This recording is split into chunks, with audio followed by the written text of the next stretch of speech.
I am currently in the Tongariro National Park, and today I'm going to be exploring some volcanoes. As you may have gathered from my series of videos from New Zealand so far, it's a country full of stunning landscapes and spectacular sceneries. One such aspect of this is volcanoes. There are many volcanic fields throughout the country, especially in the North Island, and one of these lies within the Tongariro National Park. So come with me as I explore this volcanic field for myself. So like all the national parks in New Zealand, there's multiple hikes you can do here. In fact, the most popular hike is something called the Tongariro Alpine Crossing, which is apparently one of the best day hikes in the world.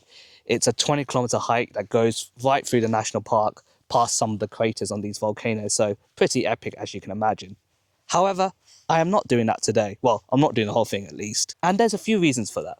Number one, I'm here in New Zealand in winter, which means the Tongariro Alpine Crossing, as you can guess by the name, goes quite high up in altitude.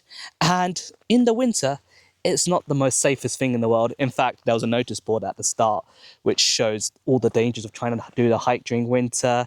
Also, being a volcano, the ground is very uneven. There's a lot of like rocks and scree and gravel and so on, which even in the best of conditions can be a challenge, but you can imagine how much more difficult it will be in winter. In fact, if you look at the notice board and online, it says not attempt to hike in winter unless you're very experienced and you have access to all the specialist equipment, which I don't. So I'm not going to take the risk. The other reason I'm not doing the Alpine Crossing is that it's not a circular loop. And what I mean by that is you don't finish where you start. Instead, the idea is you park somewhere, you hike the full 20 kilometers, and then you usually have to get a shuttle bus back to where your car was parked. And in winter, at least from what I've seen online, most of the shuttle companies don't run. So you have to find your own way of getting back to the car park, which can be a bit long, especially here in the wilderness in New Zealand. So yeah, that's why I'm not doing the hike. Instead, I'm going to walk the first sort of 4 or 5 kilometers of the Alpine Crossing before it gets a bit too high in altitude. And then we're going to make a detour up to a waterfalls called Soda Springs. So in total, it should take us about 3 hours getting there and back. And we're hiking, I guess, 9 kilometers in total. So it shouldn't be too bad. So we're only going up to Soda Springs, which is just there. And we're not going to go up to the craters, which are a bit higher up. But even the Soda Springs bit is within avalanche terrain. And so if it does look a bit dodgy, we'll turn back before we even get there. You can see a volcano distance over there covered in snow. As much as I'd love to hike over it, it's way too dangerous, especially for someone like me who doesn't have much experience of hiking in winter. Hopefully one day I'll be able to hike over mountains like that, but today is not the day. At this point, I should probably point out that there are 3 active volcanoes within the national park. They are Mount Ruapehu, Mount Nauruhoi, and Mount Tongariro itself. Anyway, that's enough facts for you. Let's get back to the hike itself.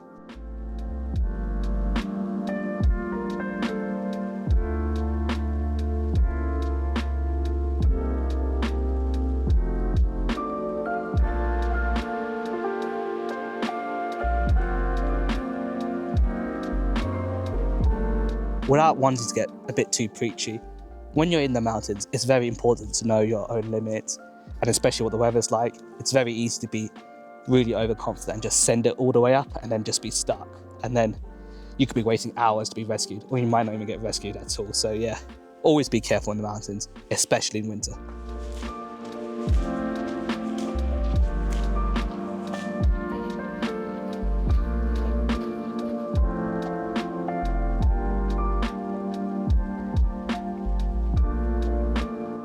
About 2 kilometers away up towards Soda Springs. So far it's been a pretty gentle ascent. I think we've ascended about 90 meters and it's been on pretty well kept paths. But I think that's about to change very soon.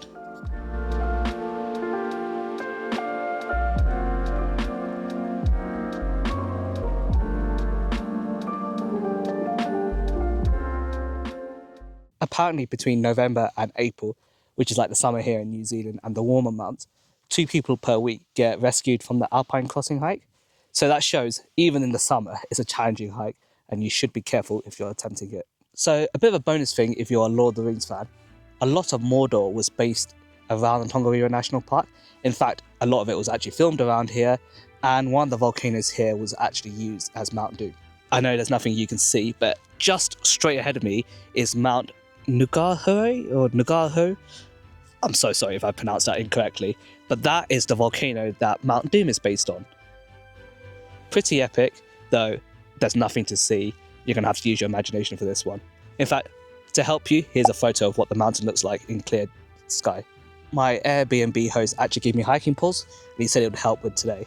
I'll be honest, I've actually never used them before, nor do I know how really best to use them. I guess they help when you're going uphill, but yeah, that's something I need to learn to use if I want to do proper hikes in the future. The good thing about being here in winter is that the trail is very, very quiet. Pretty much me and my sister have the whole trail to ourselves. We've only seen about 2 other people so far, so that's great. A lot of peace and quiet. Apparently in the summer, it can get very chock-a-block on this trail. So here's a pretty helpful sign if you're doing an alpine crossing. It tells you what to do depending on the weather, and based on the weather over there, seems like you shouldn't be doing that crossing, which is another good reason why I'm not doing it today. Also, there's Soda Springs, and that's where we are. We're not too far away. There's another helpful sign here that explains some of the volcanic activity that's happened in this area. You can see in the distance over there, there's some fresh lava flows that have solidified. Apparently, some of the newest ones were about 50 years ago. So you can see it's still quite an active volcanic area. There hasn't been an eruption in a while, and hopefully it stays that way. And also, because of the volcanic activity, this landscape looks so different. It's all sort of browny, orangey, sort of yellowy colours, whereas in South Island, everything was like really green and lush. Here, it's a bit more barren. It's like I'm sort of on a foreign planet or something.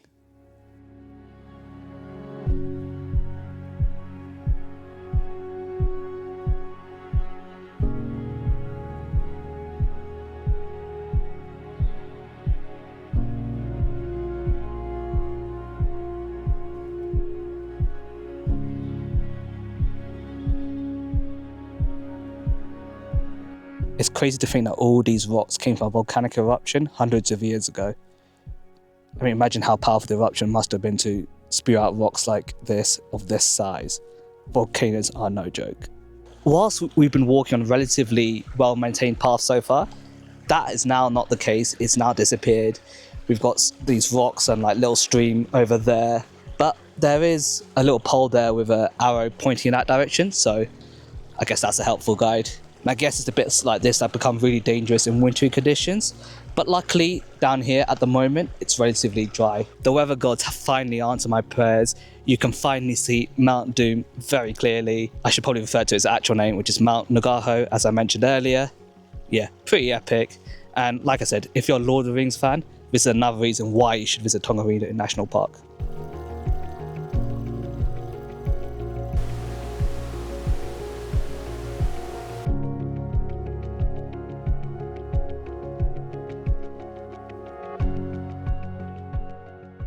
So we've made it to Soda Springs Waterfall, and to give you guys an idea of how cold it can get here, there's even some icicles there on the right. I can't lie, the Soda Springs Waterfall is a little bit disappointing. I've seen a lot better waterfalls in my life, though I guess the main reason you do this walk is to do a bit of the Tongariro alpine crossing without actually doing the whole thing, so in that regard it's not too bad. Actually, I'd say the view of the valley from here is a lot better than the actual waterfall. So I'm not sure how well this is going to show up on camera, but to give you guys an idea, if you are doing the alpine crossing, there's a little path up there, and that's where you go up over into like the highest point of the hike, which I believe is the Red Crater. So yeah, you can see the alpine crossing gets very tough from this point onwards. The walk up to this bit was pretty easy, if I'm being honest. Very gentle ascent. Though towards the end, when the path disappeared, it does get very rocky and uneven, so be careful of that, especially in bad weather. The last 100 meters or so, just up to the waterfall, is quite icy, so even though it seems relatively sunny today, it can be quite cold, so be careful. I think we're going to take a bit of a break here to have some lunch, and then we'll head back down.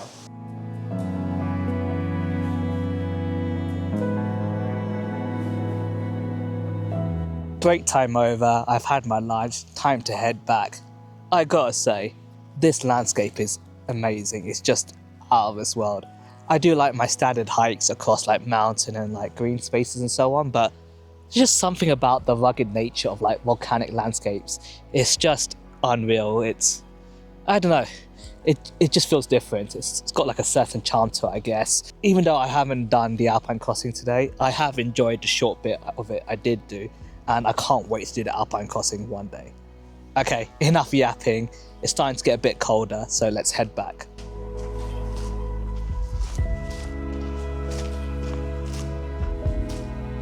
The sun's covered by the ridge over there, which means it's a bit darker on the way back, but more important than that, it's a lot colder. So I'm going to speed walk the rest of this.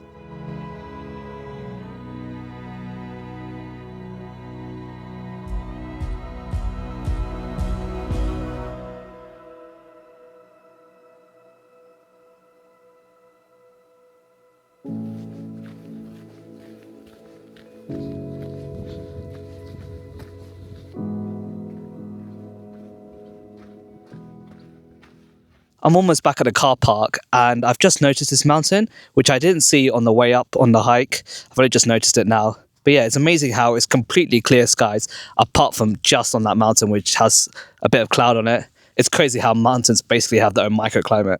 Back at the car park, that was a thoroughly enjoyable day walking around the volcanic fields of the Tongariro National Park. Yes, the Soda Springs hike is quite simple and not that challenging, but it's a great way to experience a bit of what the alpine crossing is like without actually doing it. And if anything, it's got my motivation up to do the Tongariro alpine crossing one day, though I'm going to do it in the summer and not in the winter. If my previous videos haven't given you enough reason to visit New Zealand, hopefully this has. I guess it's time for me to head back now to my accommodation. Hope you guys are doing well. Take care. And I'll see you guys next time for the next episode of my New Zealand road trip.